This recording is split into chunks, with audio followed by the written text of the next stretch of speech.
Yo les voy a hablar de retos actuales a medio y a medio plazo de las pensiones en España.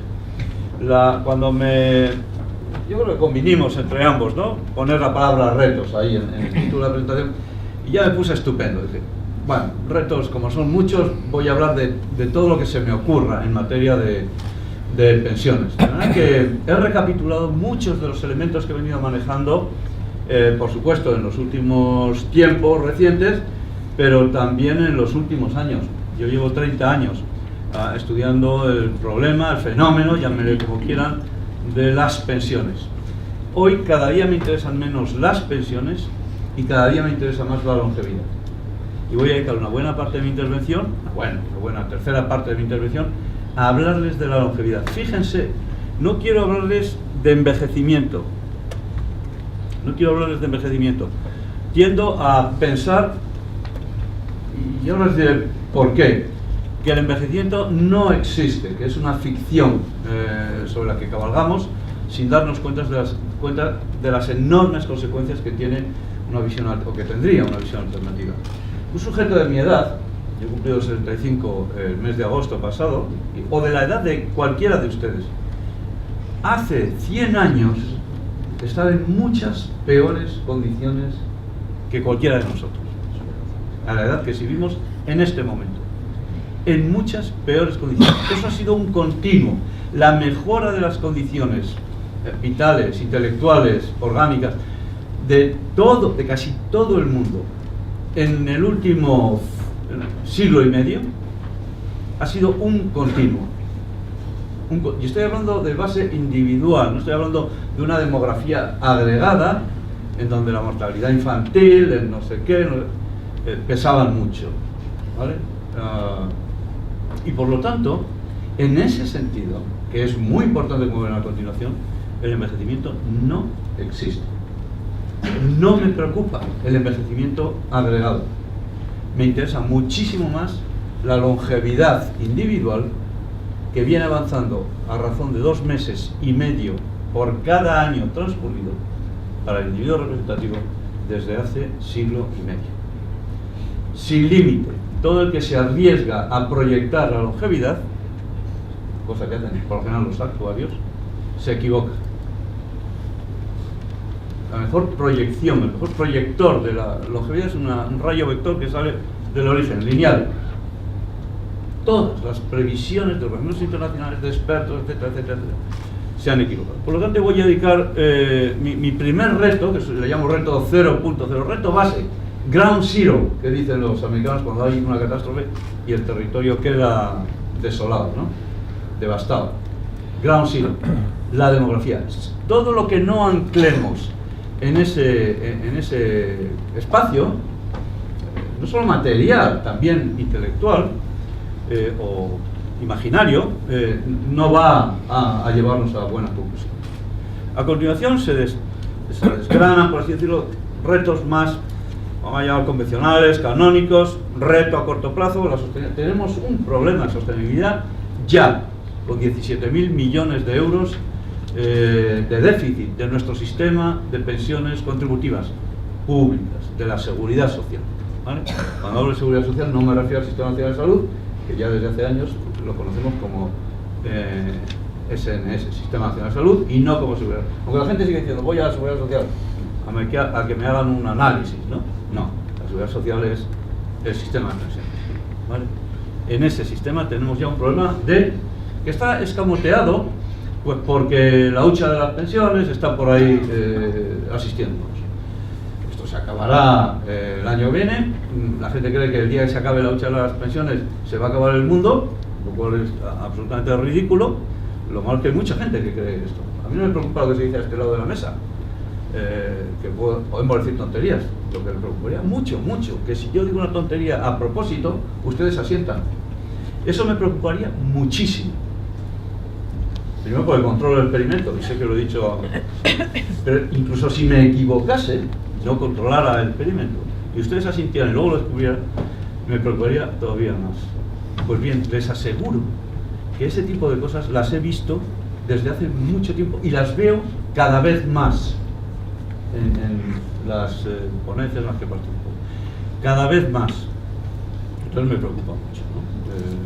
Sostenibilidad quiere decir que efectivamente tenemos que hacer algo para encajar los ingresos con los gastos. Hablaré luego del reto, en mi opinión, a medio plazo. No va a suceder, no está sucediendo, que es la suficiencia o adecuación de las pensiones. Nos van a llegar las pensiones. A ver, otro de los mitos, quiebra la seguridad social, ¿quién me va a pagar mis pensiones? No va a haber pensiones. Eso es insano. Pensar así es insano.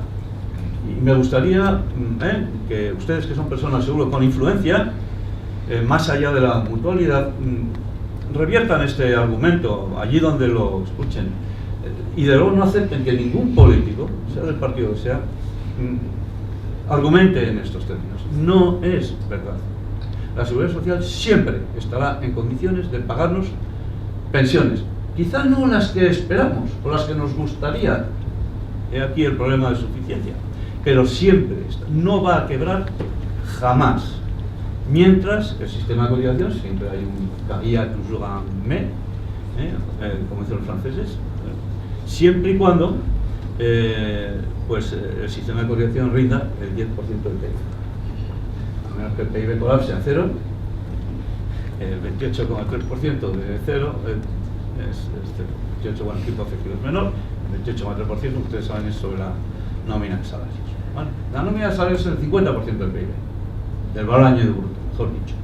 Y no, es verdad, está disminuyendo, Piketty tiene su punto, pero está ahí, oscilando entre el 45 y el 50% del valor añadido bruto. Mientras eso sea así, mientras los tipos nominales no cambien, recuperaremos el 10% del PIB, que es el tipo efectivo, naturalmente, de cotización sobre una base que es el PIB. Pero no serán suficientes las pensiones, porque habrá muchas más pensionistas y por definición nuestro sistema de reparto tiene que repartirlas entre los pensionistas, que son cada vez más. Luego hay un reto formidable a largo plazo, la cobertura. La cobertura clásica de la pensión, lo que se llama la tríada fundadora o la tríada protectora, cuando en 1881-88, ese periodo, la Prusia de entonces inventó el primer sistema de seguridad social propiamente dicho del mundo, el canciller Otto von Bismarck, el Kaiser Guillermo. El mito urbano dice que tenían 64 o 65 años y por eso tenemos la edad de jubilación desde hace 120 y tantos años fijada en los 65 años, cuando la esperanza de vida era de 37. De 37. Y con eso ya les he dado la ratio, ¿no? Ya sabemos por qué hay un problema de sostenibilidad. ¿Por qué la seguridad social jamás nos podrá pagar lo que nos ha prometido que nos va a pagar? Si solo recauda el 10% del PIB. Si recaudara el 20%, no lo podría pagar. Pero hasta ahí llegan las cosas. Y la cobertura tiene que ver con que a lo mejor tenemos que desprendernos de alguna de las contingencias, que ya no lo son, pero puede seguir siendo, de la tríada protectora famosa, que eran jubilación, incapacidad y viudedad. Y me interesa mucho ver cómo el origen de la mutua general pues trae causa de la cobertura de supervivencia y capacidad de los mutualistas, ¿no? ¿Y cuál otra cobertura metemos? ¿Cuál sacamos y cuál metemos? La gran cobertura del siglo XXI es la dependencia. ¿De acuerdo? La gran contingente del siglo XXI es la dependencia. Todo esto nos lleva a un reto que ese sí que es 2.0, ¿no? Que es la responsabilidad individual. Porque ahora está muy bien, nos sacan obligadamente el 28,3% de nuestro salario para cotizar a la seguridad social, nos obligan a ahorrar. Eso es ahorro forzoso, ¿no? Eso es un salario que diferimos para el futuro, que nos lo comemos cuando llegamos a ese futuro. Ya llegamos todos. La jubilación no es una contingencia, no es algo que deba someterse a una prima de seguro, que por una fracción del daño te cubre del mismo. Si mi vivienda se quema, me la paga mi vecino que no se le ha quemado. Y yo solo he gastado una fracción del daño que he sufrido. Eso no es así con la jubilación. la jubilación es ya una certidumbre. Todo el mundo llega a la jubilación. Y ese seguro no se compra con una prima, se compra con un valor equivalente. Si nos ponemos en la lógica del tipo cero y tú esperas que te den, pongamos, 300.000 euros de riqueza de pensión, tienes que tener 300.000 euros de riqueza de pensión el día que te jubiles. Si no, no te lo va a dar ni Dios. Perdónenme la expresión. ¿Vale? Responsabilidad individual consiste ni más ni menos que decir a la gente: oye, hasta ahora nos hemos ocupado de ti, obligándote a hacer cosas que tú todavía ignoras que estás haciendo. Mira, ahora te vas a enterar de lo que has estado haciendo y vas a empezar a hacerlo tú. Es eso. En vez de ahorrar para una vivienda que se van a quedar tus sobrinos, pues ya no tienes hijos, vas a ahorrar para una vivienda que te vas a comer tú, ladrillo a ladrillo. Sí, la industria de las pensiones acepta el reto de convertirte esos ladrillos en flujos de renta eficientes, no robándote el dinero con unas comisiones que también. De manera que esa responsabilidad individual cabalga a lomos de elementos regulatorios muy importantes, de elementos culturales todavía más importantes, pero que en el fondo los llevamos en nuestra genética individual y social. Sabemos lo que tiene que pasar, pero no aceptamos que nos pase a nosotros. Queremos que les pase a los demás y que papá Estado siga velando por nosotros. Y luego les voy a hablar de un último reto, que este ya es de ciencia ficción, ¿no? Los robots. Y solo voy a hacer una pregunta flotando en el ambiente: ¿pagarán los robots nuestras pensiones? Nosotros celebramos en AFI desde hace 2 años una jornada internacional, ¿no?, sobre longevidad y soluciones para la jubilación, a la que vienen expertos de medio mundo, interesantísima. Y la mitad de esa mañana la dedicamos a temas estrambóticos, si ustedes quieren, y la segunda mitad a temas profesionales. Vienen buenos profesionales de la industria del seguro. Hace 2 años el tema fue la demografía, que no era nada estrambótica, aunque vino uno de los mejores demógrafos del mundo, James Bopel. Este año hemos traído biólogos evolutivos experimentales, que nos van a decir que nos han dicho lo que les voy a contar ahora. Y el año que viene no van a venir robots, porque todavía no hemos detectado, pero puede que lo haya, un robot capaz de dar una conferencia de 45 minutos, pero van a venir sus creadores en la primera mitad del año 17. Ya les tendré el corriente. Vamos a empezar muy rápidamente porque no tengo tantos elementos aquí, ¿no? En realidad es casi la demografía. Fíjense, ahí es donde les digo, les expreso con más claridad lo que me comentaba antes de qué es el envejecimiento, ¿no? La respuesta convencional es que el envejecimiento es un deterioro orgánico, funcional, que se va, digamos, componiendo en diferentes elementos hasta que empieza a suceder todo aquello que nos lleva a la muerte, ¿no?, que es ese periodo de senectud, ¿no? Pero en realidad tenemos todavía la visión convencional de que el envejecimiento empieza a partir de una cierta edad más bien avanzada. La sabiduría convencional sobre este tema ha establecido desde hace décadas que el envejecimiento empieza alrededor de los 19 o 20 años. Es cuando empiezan a producirse esas primeras disfunciones identificables, pero no estén tan seguros. Vamos a verlo luego en la siguiente transparencia. Es progresivo y acelerado, naturalmente. Viene determinado por una serie de factores, entre los que la genética pesa menos de lo que la gente cree. Es el estilo de vida individual y es el estilo de vida colectivo, digamos, expresado institucionalmente. Tenemos buenas políticas sanitarias, buenas instituciones sanitarias, eso nos va a ayudar. Pero además, en vez de descolgarnos por los puentes, tenemos que tener un poquito de cuidado. Porque por muy buena sanidad que tengamos y muy buena genética, si hacemos el tonto los fines de semana, corremos riesgos de sufrir algún percance. Esa fase del envejecimiento en donde las cosas se aceleran, se componen y finalmente sucede todo lo que nos lleva a la muerte, es un periodo de senectud. Todos tenemos experiencias de lo que es un periodo de senectud por nuestros familiares o amigos, ¿no? Y uno, si preguntamos por ahí, pues uno diría, 10 años, el padre de mi amigo, 10 años de agonía, no, el de la mía, 2 días. el periodo, para el individuo medio, el periodo de senectud venía siendo de 2 años y se iba desplazando a medida que avanzaba la duración de la vida. Lo que es nuevo desde hace relativamente poco es que no solo avanza, que eso ya lo sabemos, sino que se está estrechando. En el límite, el periodo de senectud durará un segundo, nos moriremos de golpe, pero nos moriremos a los no sé cuántos años, mucho más tarde. ¿Esto quiere decir que ese mal llamado envejecimiento es un problema para el sistema sanitario? No, todo lo contrario. El mayor gasto sanitario de un individuo a lo largo de su vida tiene lugar cuando nace y en los 2 primeros años. Si es mujer, cuando se queda embarazada, ¿vale? Gasto sanitario, no hablo de otros gastos. Y en cualquier caso, hombre o mujer, en los 2 últimos años que por término medio utilizamos masivamente el recurso sanitario. El gasto sanitario no es verdad que sea insostenible como consecuencia del envejecimiento. Si lo que he dicho es verdad, cosa en la que creo. No es verdad, esa preocupación es infundada. El problema que hay en España con la sanidad es que está mal financiada. Y es insostenible por definición, pero no por el envejecimiento.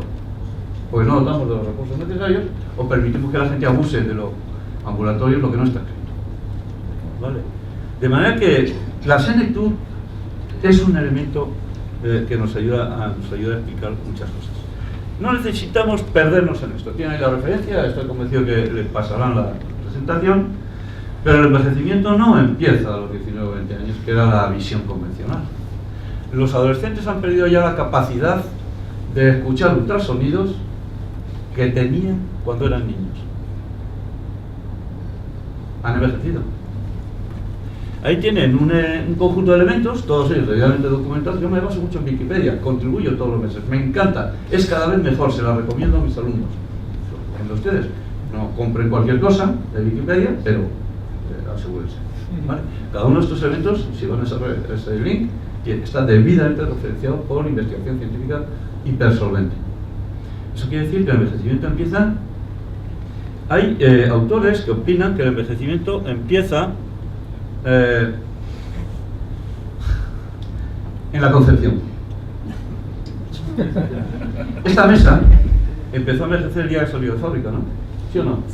¿Sí o no? El coche no digamos. El día que sale del taller, ¡pum! Envejece de golpe un 30%. Económicamente, pero también materialmente, ¿no? Pero es que los materiales de los que están hechos esta mesa, ¿saben ustedes cuándo empezaron a envejecer? Hace 14.000 millones de años. Eso fue el Big Bang. Hace 14.000 millones de años. La materia emergió, no sé, nadie sabe cómo, y empezó a envejecer. En la configuración actual de la materia de la que estoy hecho, tengo 65 años, como se acabo de decir. Pero la materia de la que yo estoy hecho lleva envejeciendo 14.000 millones de años. Y como Paul Buneres o Paul Buneres, el Paul Reverteris, pues volveré al ciclo. Y me voy a dar cuenta, por supuesto, pero la materia de la que estoy hecho no va a desaparecer. Bueno, esto es verdaderamente espectacular. Los biólogos evolutivos experimentales llevan desde 1992 deteniendo el envejecimiento de la mosca del vinagre. La mosca del vinagre es bastante más parecida al ser humano de lo que nos parece, genéticamente hablando, ¿vale? Su genoma. Lo están haciendo con ratones, lo harán dentro de poco con mamíferos de cierto orden y lo acabarán haciendo con nosotros. Detener el envejecimiento significa que la mosca del vinagre pasa de vivir 10 días a 30. Aubrey de Grey, al que verán luego citado, dice que si lográsemos detener la probabilidad de muerte que experimentamos hoy, o que experimentan hoy los jóvenes de 25 años, fijarla para siempre, a lo largo del ciclo de vida de un joven que hoy tenga 25 años, este joven, ¿saben cuántos años llegaría a vivir? Bueno, no dice, es que eso es un Excel. Más de 1000 años. Más de 1000 años. Las terapias están ahí, esperando por nosotros. Y hay un problema que luego me referiré, que no deja de ser muy raro. Michael Rose nos envió un vídeo, es el number one, el top research de los biólogos evolutivos. Dice que eso no es tan sencillo, que no hay una sola bala de plata que resuelva el problema, que es la conjunción de varios factores. Desde luego no comer pizza ni ver la televisión a partir de los 40 años, de manera que todo eso que tenemos perdido. Y sobre todo la capacidad de duplicarnos, de replicarnos como lo hacen las células. La hidra se replica constantemente y es eterna, vive eternamente. La hidra es un animal marino. Y hay arbustos en desiertos de Mojave y demás, están más que protegidos, pues tienen 10.000 millones de... Perdón, 10.000 años. 10.000 años. Ese arbusto lleva ahí, verde, la creotosa, creo que se llama, 10.000 años. Bueno, pues oye, a lo mejor podemos conseguir que se acabe eso del envejecimiento. No me imagino la vida, no ya a 1000 años, sino a 300, pero puede pasar. Y no es en absoluto una fantasía.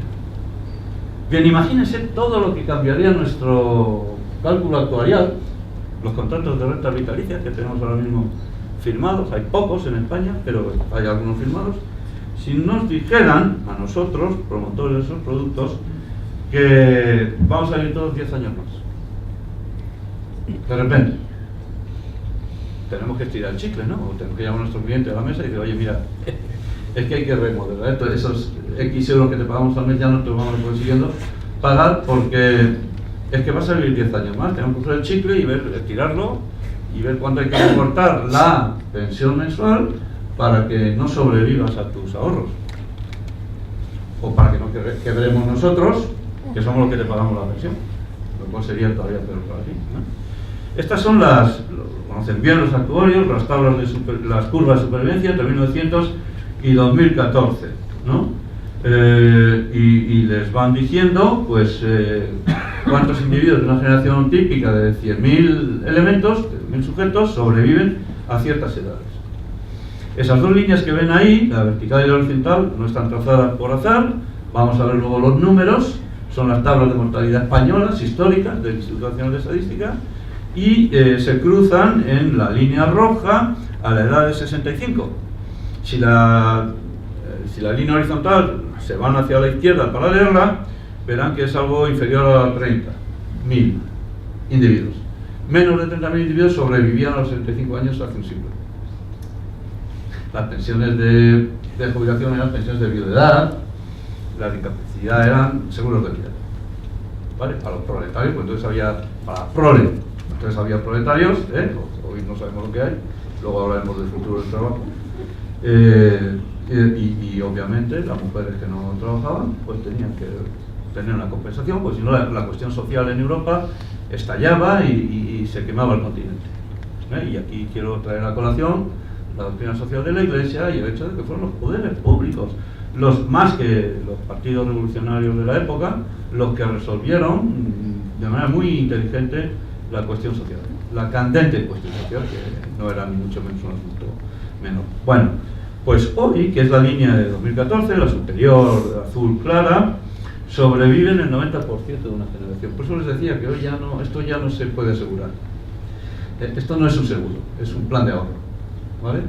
Ya no hay quien asegure la longevidad, porque es un riesgo no compensable, para empezar, pero cuando se manifiesta de esta manera, estamos todavía más al cabo de la calle, de la capacidad de asegurar algo que no es un riesgo compensable, como los incendios de las viviendas o los malos y los buenos conductores, ¿no? De manera que tenemos ahí radica la explicación del problema de las pensiones. Y no lo quiere ver nadie, no lo quiere ver nadie.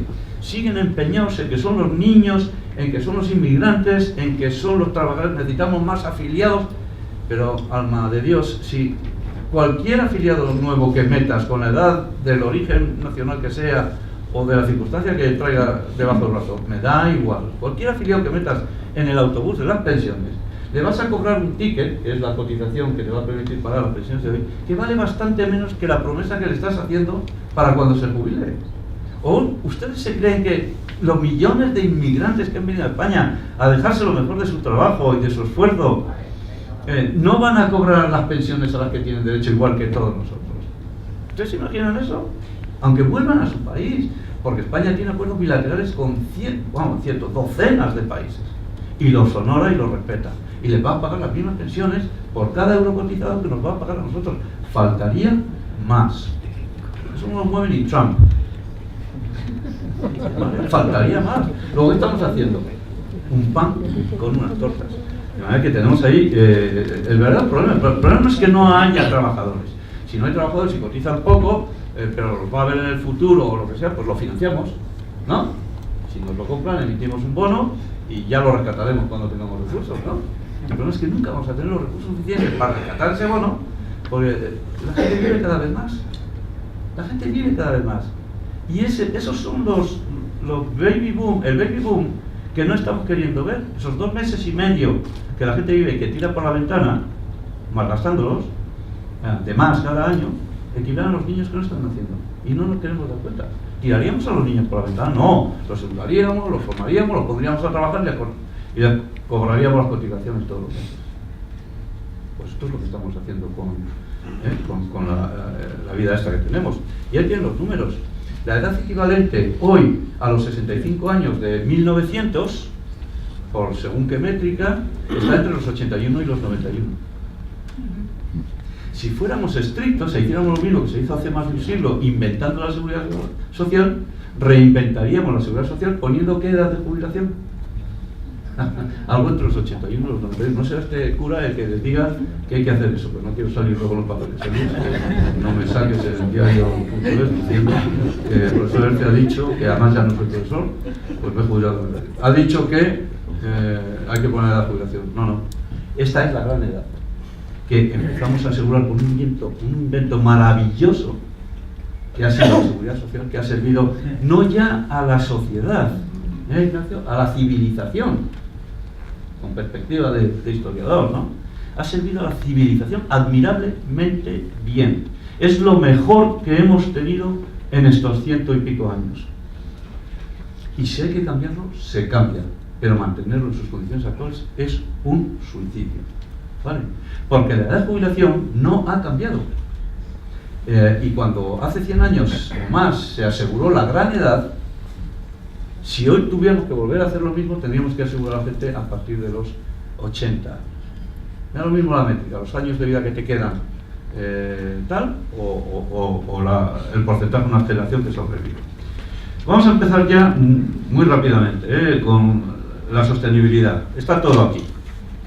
El fondo de reserva se va a votar. Claro que sí, para eso está. Para eso está software. ¿Cuál es el problema? ¿Dónde está el problema? El gobierno ha sido incluso generoso haciendo eso, por no decir un poco bobalicón, porque podía haber emitido deuda, ¿no, Ignacio?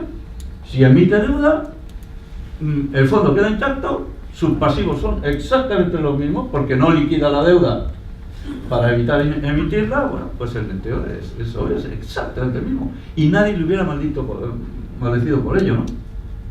No tendríamos... El gobierno podía haber optado por eso. Nada se lo hubiera impedido, ni Bruselas ni nadie. No lo ha hecho. Ha sido honesto, ha cogido la deuda, la ha vendido, y es verdad, ha ido cortando la vaca lechera en trocitos, de manera que la vaca ha dado mucha rentabilidad. Estoy totalmente de acuerdo. Ha dado mucha rentabilidad, pues ya va a dar menos porque el principal es menor, y esto se va a acabar. ¿Para qué? Para pagar estas de los pensionistas. No se enfaden conmigo, no se enfaden conmigo. Os voy a decir 2 cosas. Para que os pido, ahora os digo una, la otra más tarde, que no se enfadéis conmigo. ¿Sabéis de alguien? Os voy a tutorar para que hay más confianza para evitar el enfado. ¿Sabéis de algún pensionista que haya perdido con la crisis?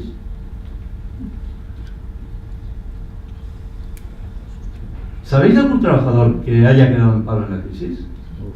¿Sabéis de algún directivo que se haya quedado sin cobrar sus bonuses? Me da lo mismo, cuadro medio o cuadro superior, me da lo mismo. Que se haya quedado sin cobrar sus bonuses, que su salario se haya reducido significativamente.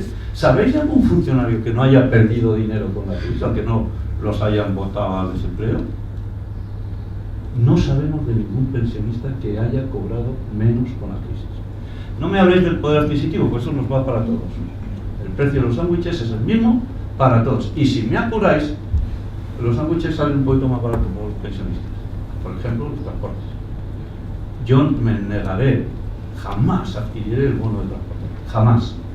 Mientras haya una sola persona menor de mi edad que no se lo pueda permitir, jamás.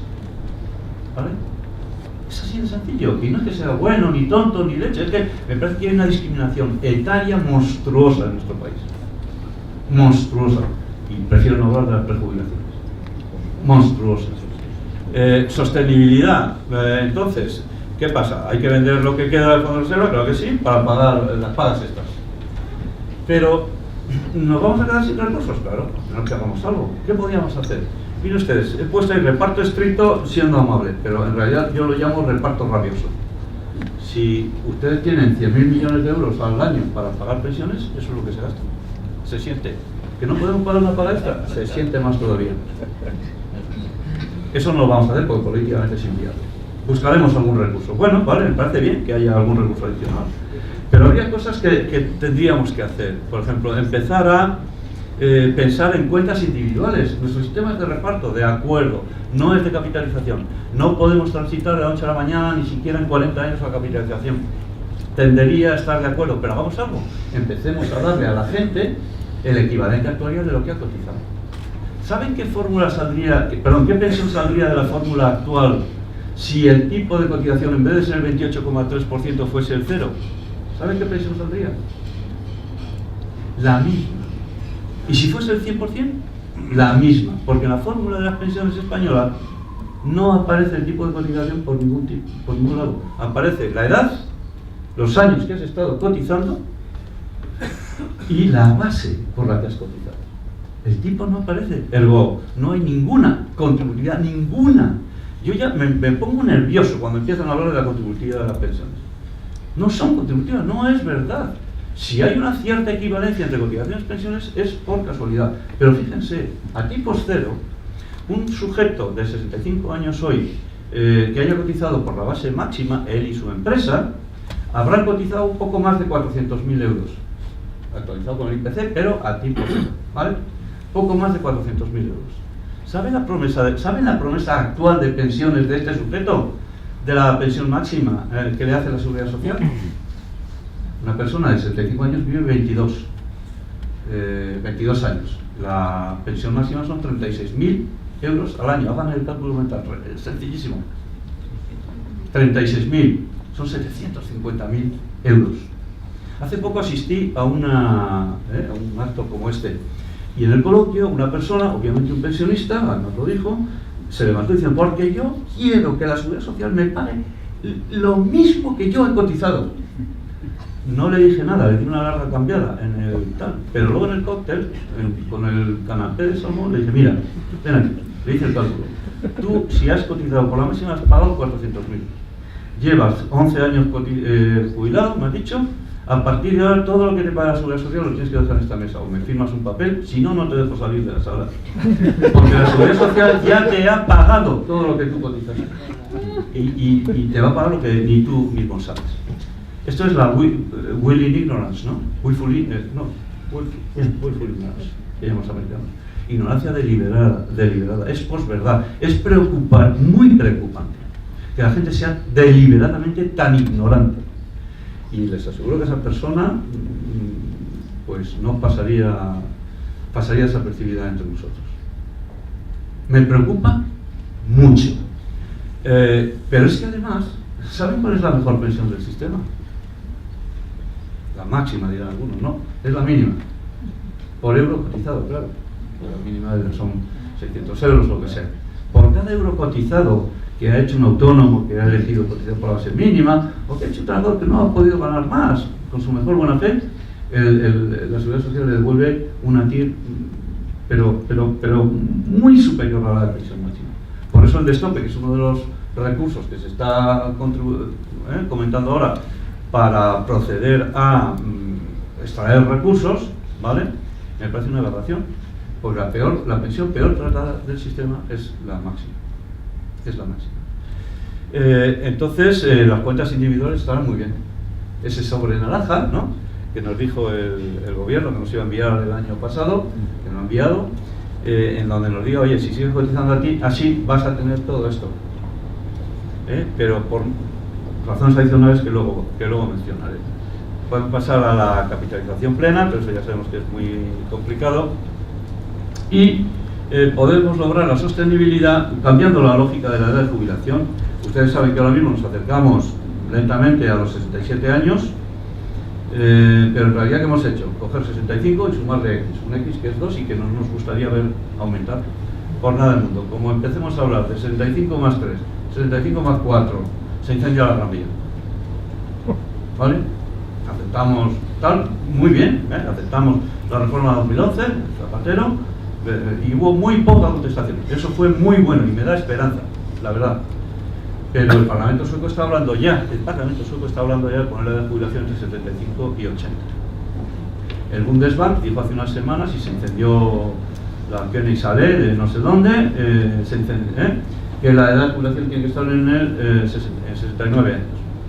El Banco de España tendrá que decir algo dentro de poco, ¿no? Claro que sí, claro que sí. Puede hacerlo y debe hacerlo. Entonces hay que cambiar la lógica. Vamos a hablar de esta otra forma. Esperanza de vida generacional menos X. Dice, mira, tú te vas a jubilar 15 años antes de lo que dicen las tablas de mortalidad y te vas a morir. No 22, 23, 24, 25, 30 años antes. No.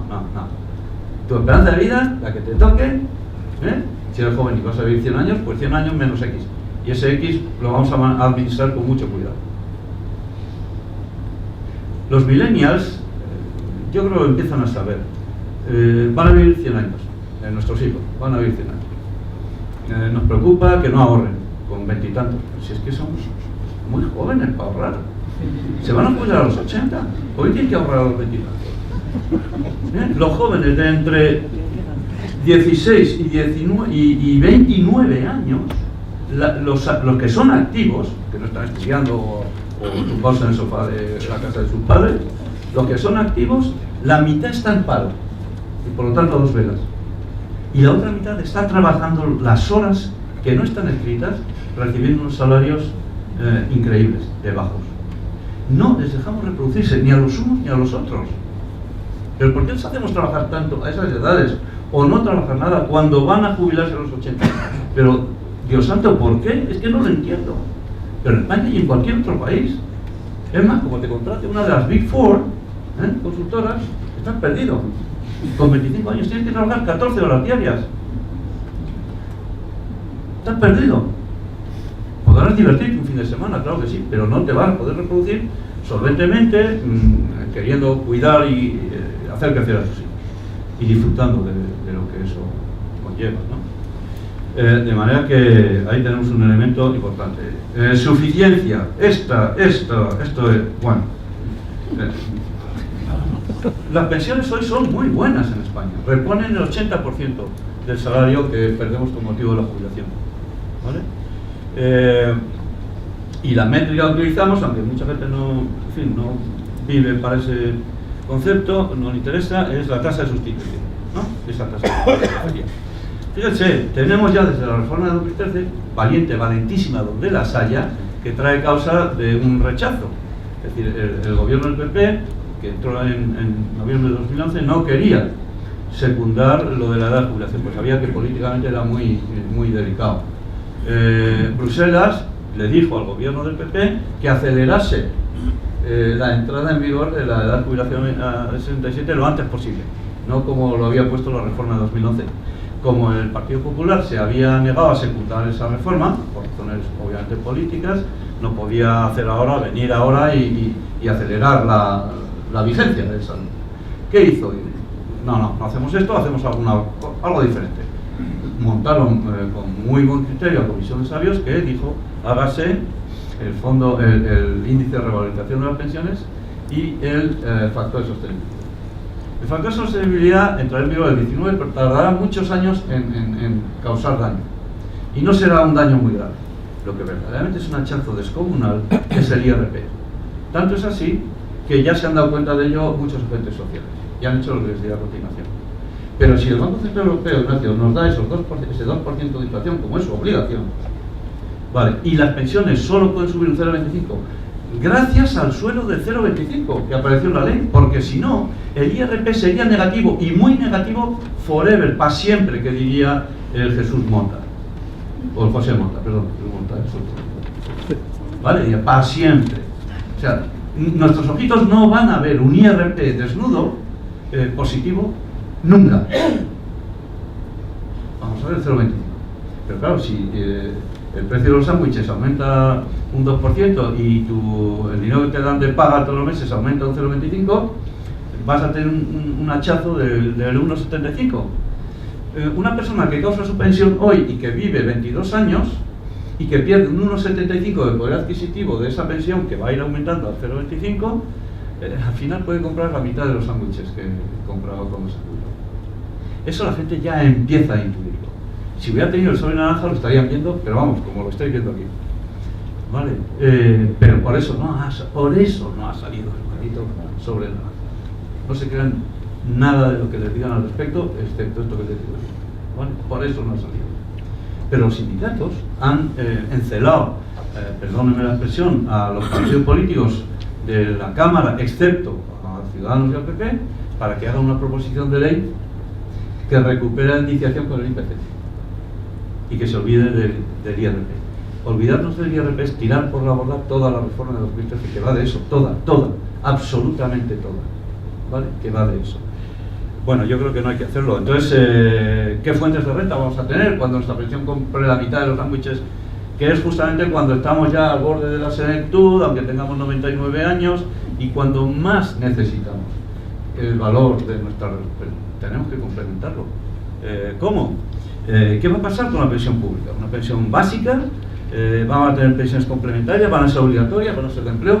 El empleo fracasado, los planes de empleo, ustedes son una excepción, no por los planes de empleo, porque los suyos son alternativos al renta y están funcionando de miedo. Y además están permitiendo, y ahora les voy a decir la otra cosa por la que les pido que no se enfaden conmigo, están permitiendo que sus mutualistas, una vez jubilados, puedan seguir trabajando sin merma de su pensión.